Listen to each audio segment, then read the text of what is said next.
Olá, pessoal. Bem-vindos à disciplina de Matemática Elementar.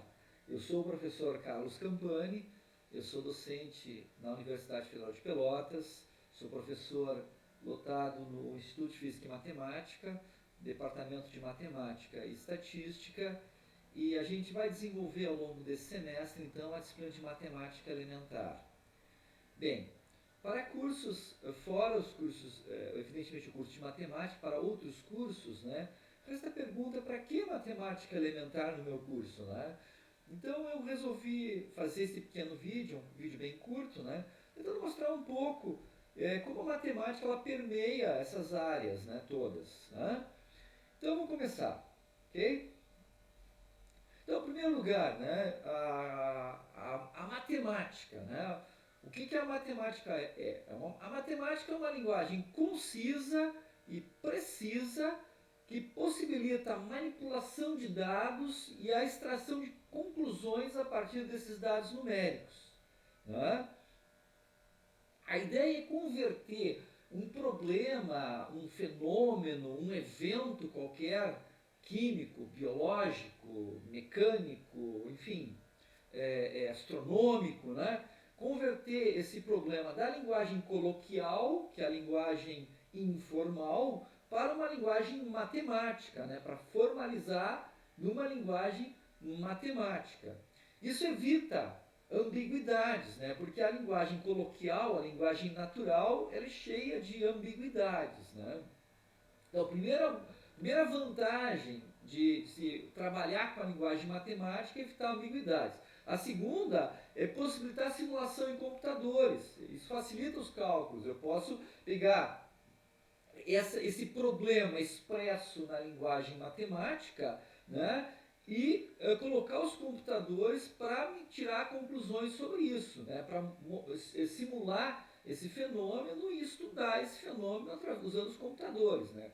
Esse processo todo de conversão de um problema da linguagem coloquial para a linguagem formal da matemática, né, permitindo então se extrair dali conclusões, se usar processamento numérico num computador, isso tudo se chama então modelagem matemática. Um modelo matemático, o que ele é? Bom, a ideia é realizar experimentos envolvendo um fenômeno qualquer, né?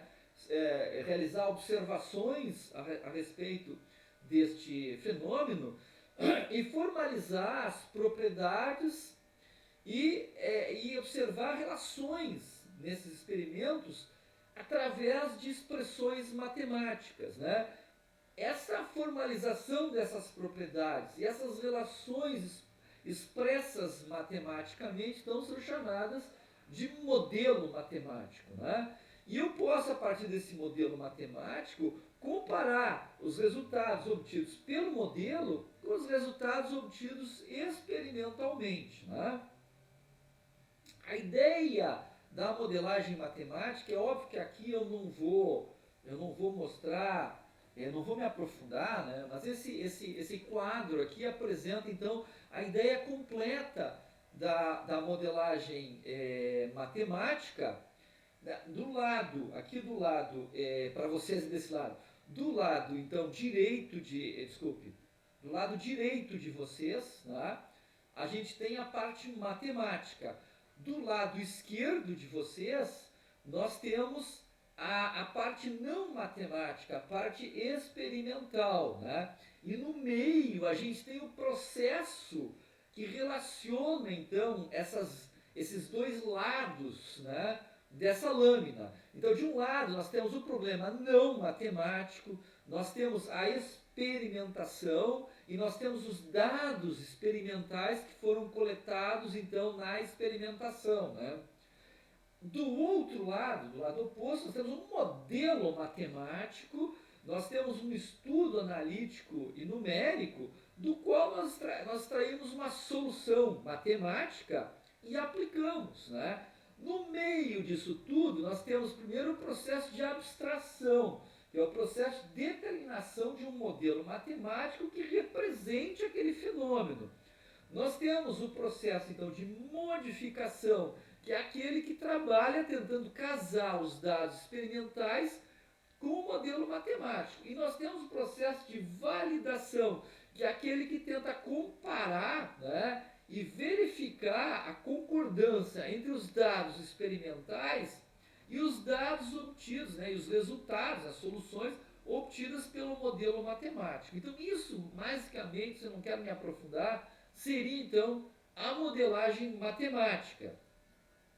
Eu quero dar alguns exemplos aqui bem simples de modelos matemáticos simples, tá?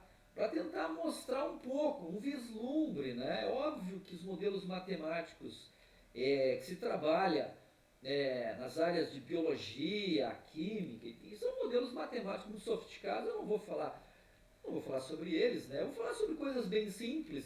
Vou começar pelos coelhos de Fibonacci, né? Então essa ideia dos coelhos de Fibonacci, né? Que vem lá do estudo de um matemático italiano chamado Leonardo Bonaccio, né? Viveu de 1170 a 1250, ele estudava coelhos, ervilhas, ele estudava a forma como esses seres vivos se reproduziam, né? E o crescimento dessas populações.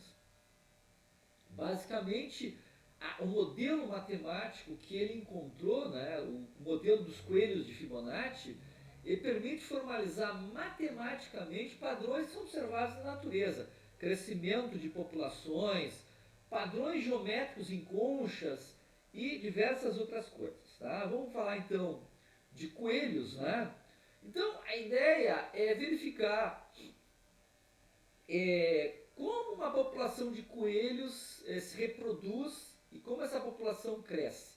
Obviamente é um modelo simplificado porque eu não estou considerando aqui predadores, né? Então os coelhos não estão morrendo, né? Eles permanecem sempre vivos. E eu estou vendo aqui os meses, vamos dizer, o tempo passando na primeira coluna, né?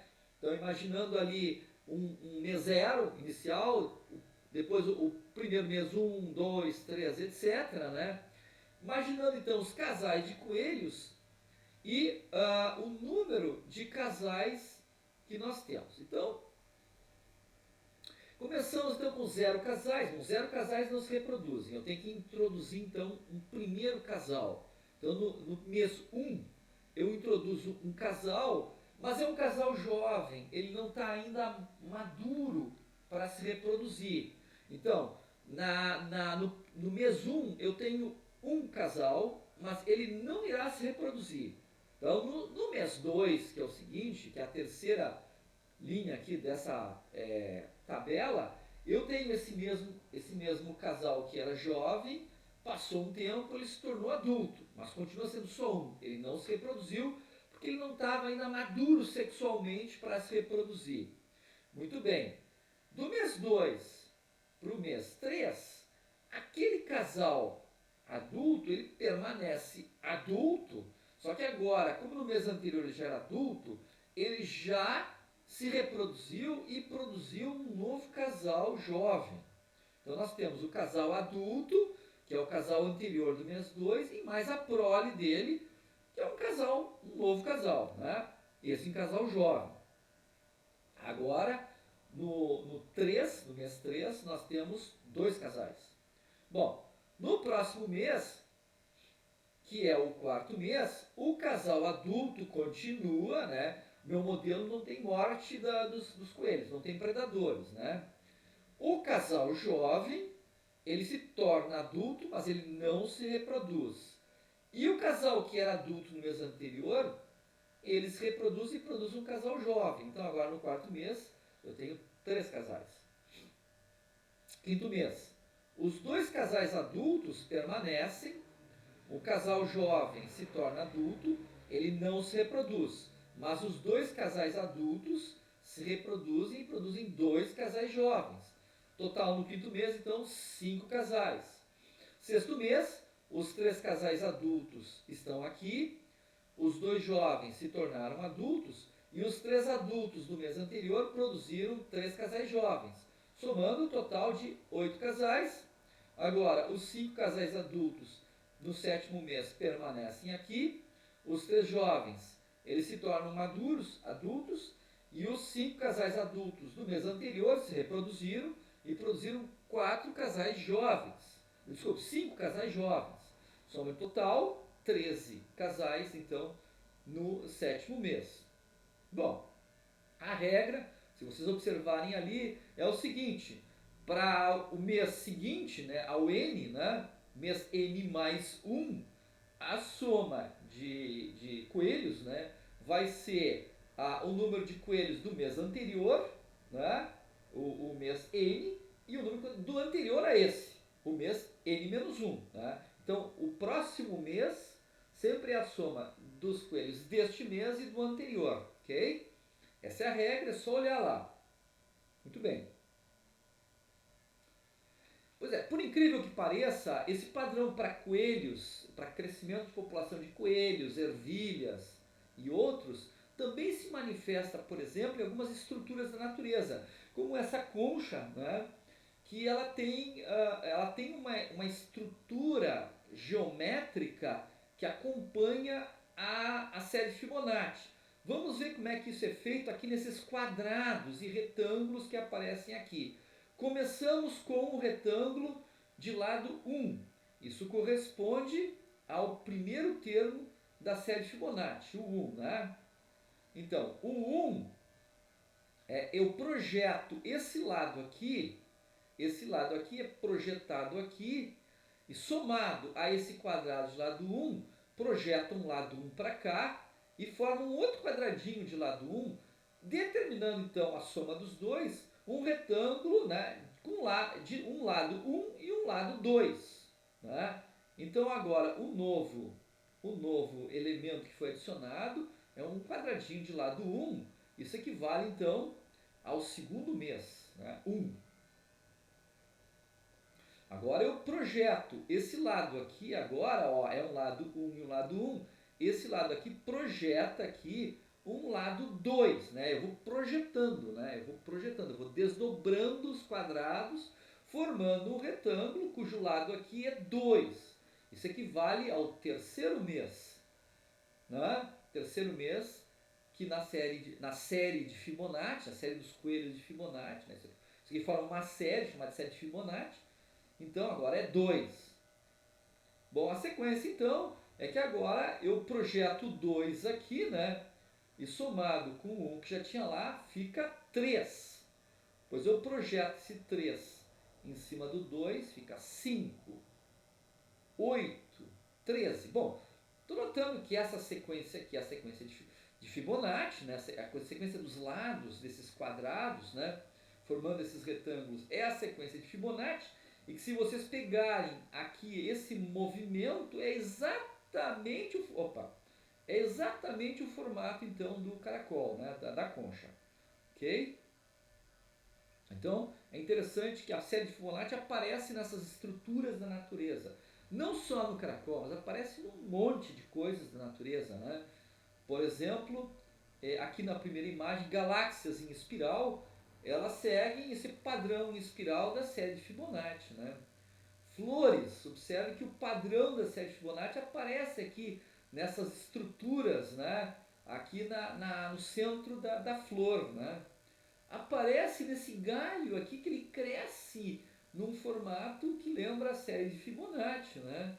Formando aqui uma distribuição das folhas que maximiza a absorção da luz solar, né? Para a produção então do alimento da planta. Né? Observem que um tornado, né, um furacão, também tem esse mesmo formato. Observem aqui a distribuição dessas folhas nessa estrutura vegetal e o nosso caracol, né, que nós já falamos. Tudo isso são padrões que aparecem na natureza que seguem então a série de Fibonacci. Né? Muito bem. Então esse é um modelo matemático simples que aparece então na natureza. A partir da série de Fibonacci, a gente pode encontrar uma razão, chamada razão dourada. Se eu dividir sempre um termo da série de Fibonacci pelo anterior, tá? Então eu vou obter a seguinte série de números. F0 dividido pelo F1, que era 0 dividido por 1, se vocês lembram da tabela, dá 0. F1 por F2, o 1 é 1, o F1 é 1, o F2 é 1 também, 1 sobre 1 dá 1. O F2 sobre F3, se vocês se lembrarem, o F2 é 2 e o F3 é 3. Isso vai dar 0,667. Depois é 3 sobre 5, 0,6. 5 sobre 8. Vocês olhem lá na tabela, 0,625. 8 sobre 13, 0,615. 13 sobre 21, 0,619. 21 sobre 34, 0,618. Né? Isso está pouco a pouco, à medida que eu avanço na série Fibonacci, sempre divido o valor de um termo pelo valor do termo anterior da série, isso vai se aproximando de um número aí que está em torno de 0,6 e uns quebradinhos, né? Que esse número é chamado então de razão dourada. Né? Esse número ao qual a série vai se aproximando, chamado então de razão dourada. Né? Essa razão dourada, ela permite obter padrões harmônicos. Existem muitas aplicações na arte, muitos artistas aplicaram esse padrão da razão dourada para tornar harmônica a obra. A indústria usa muito isso. A razão dourada, as pessoas não percebem, mas para tornar um produto atraente, as proporções, né, das dimensões de carros, cafeteiras, enfim, produtos dos mais variados, seguem a razão dourada, né, para se tornarem harmônicos, belos aos olhos dos compradores. Né? A biologia, aparece a razão dourada, a gente viu isso, né? Então, a razão dourada, se a gente olhar, a razão dourada, o cálculo dela é feito dessa forma, né? Se a gente pegar um segmento L, esse é o L maiúsculo, esse é o tamanho original do segmento, né? E nós dividirmos ele em dois pedaços, um pedaço X, e obviamente se o tamanho desse L, né, uma proporção, né, o X seria uma proporção e um menos X seria o resto, né, o que falta para completar o L. Né? Então temos L, o tamanho original. Se eu multiplico L por um X, que é um número menor, evidentemente, que 1, né, eu tenho a parte maior, e se eu multiplicar por 1 menos x, que é o que falta para o L, eu tenho a parte menor. Tá? Muito bem, se a gente fizer aqui as simplificações, fizer o produto cruzado aqui, nessa expressão, simplificar os L's, né, você vai obter uma equação do segundo grau, x2 mais x menos igual a zero, cuja solução é raiz quadrada de 5 menos 1 dividido por 2, que é a proporção dourada. Que é aí uma aproximação 0,61803, etc. Essa razão dourada é aquela razão, é uma razão que estabelece a igualdade entre a razão do comprimento original em relação à parte maior ser igual à razão entre a parte maior e a parte menor. Essa que é a definição da razão dourada. Se eu tenho as proporções do tamanho total do segmento, né, da distância que eu quero obter a razão dourada, pela parte maior, se eu mantiver essa proporção entre a parte maior e a parte menor, isso me dá o x, que é aquele que divide, que me dá os tamanhos relativos entre as duas partes, a parte maior e a parte menor, quando eu secciono esse segmento de tamanho L, e esse número, então, que é esse aqui que a gente obteve aqui, é a razão dourada, que é o limite daquela sequência de números baseado então na série de Fibonacci. Né? É interessante que a razão dourada ela é conhecida há bastante tempo. Né? Da Vinci usou ela e mostrou que o corpo humano ele apresenta proporções que respeitam a razão dourada. Aí eu reproduzi uma imagem de um trabalho dele em que ele compara as dimensões, as proporções do corpo humano com a razão, em relação à razão dourada, né? E comprova isso. Né? Bem, por que estudar, por exemplo, um assunto que é muito importante para a química, para a biologia, para diversas áreas, engenharias, né? Por que estudar a função exponencial e a função logarítmica? Né? Por quê? Porque existe um fenômeno que é muito comum nessas áreas, né, que é o crescimento exponencial e o decaimento logarítmico. Né? Então, por exemplo, quando eu tenho um material radioativo, a radiação dele vai decaindo, né? À medida que passa o tempo, à medida que transcorre o tempo, a radiação emitida por aquele elemento radioativo vai decaindo. Esse é chamado decaimento radioativo. O crescimento de populações de plantas ou populações de bactérias, isso tem crescimento que pode ser modelado através de um modelo matemático que envolve crescimento exponencial. Esse que eu vou tentar mostrar aqui. Aqui é um modelo para a população de bactérias, né? Esse modelo também poderia ser usado para modelar a epidemia de doenças também, né? Como a própria Covid-19, né? Então, basicamente, o que nós temos aqui? Nesse gráfico aqui, o eixo X é o tempo, que aí está dado em horas, mas no caso de uma epidemia são meses, né? E no eixo Y, né, no eixo vertical, nós temos um número, né? Um número de bactérias num local, né? Num lago, por exemplo, na água de um lago, né? Ou então, por exemplo, o número de infectados por uma doença numa epidemia, no caso de novo da Covid-19. Né? Então nós temos ali um primeiro momento, né, que é esse momento aqui inicial, o primeiro retângulo, que é o momento de latência, né, em que já tem ali uma população de bactérias, mas ela não cresceu. Depois começa um crescimento, a fase exponencial. Esse crescimento exponencial é função exponencial. Essa é uma função importante de a gente estudar. Depois temos um período estacionário, que ocorre uma saturação, né? Enfim, saturação das infecções daquela doença, uma saturação da população das bactérias. Então aí nós temos uma fase estacionária e depois uma fase de decaimento exponencial, em que decai violentamente então as infecções, né, da doença, ou então a população de bactérias. Esse é um modelo matemático, né, para diversas coisas em biologia, medicina, enfim, que usa então a ideia de crescimento exponencial, de crescimento exponencial, e que nós precisamos usar então estudar então a função exponencial. E o outro que eu falei é o decaimento radioativo, né? Que é desse tipo, né? Se eu tenho então, de novo, o eixo X é tempo e o eixo Y é, vamos dizer assim, a quantidade de átomos não desintegrados, né? Aqueles que ainda não emitiram radiação. Observem que há um decaimento da radiação, né? Numa curva que é logarítmica, né? A gente não vou explicar aqui agora, né? Porque isso é uma curva logarítmica, mas é uma curva logarítmica, nós temos que estudar essa função, né? A função logarítmica, né?